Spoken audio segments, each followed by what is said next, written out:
Alright, so if you ever wanted to use or install AUR packages and manage them using Pacman, you might have realized when let's say you're making a distribution or a custom repository that it's hard to maintain. But there is this repository called chaotic AUR, which is very nice.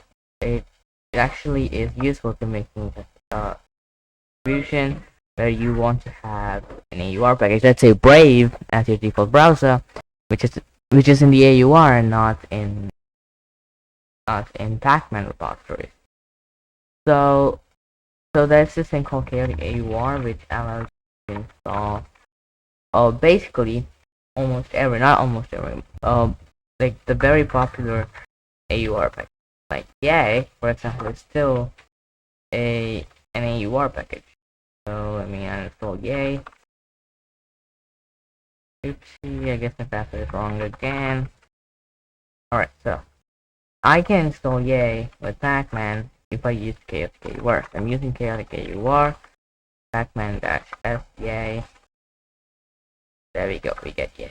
And Yay should work as well. There and it's actually pretty easy to add. So let's say you're making custom distribution based on Arch Linux, then you just basically add it to your pacman.conf in the AUR. You know how to add it, right? So you can also you should also add this. I suggest you add this to your existing pacman.conf, as you can see here. On the last line I have chaotic AUR added, and the website has the commands to add it. I'll link that down in the description. Alright, I guess that was a short video about installing AUR packages.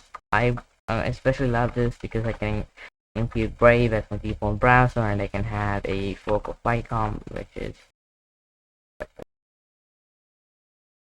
sudo pacman -s Pycom. This one. The JIT package is from Pycom, are only built in the AUR, but I can install them using Pacman. That's why I use chaotic AUR. I added it to WolfOS. It's great. Yeah, so that was a quick video about the chaotic AUR. I'll see you in the next one.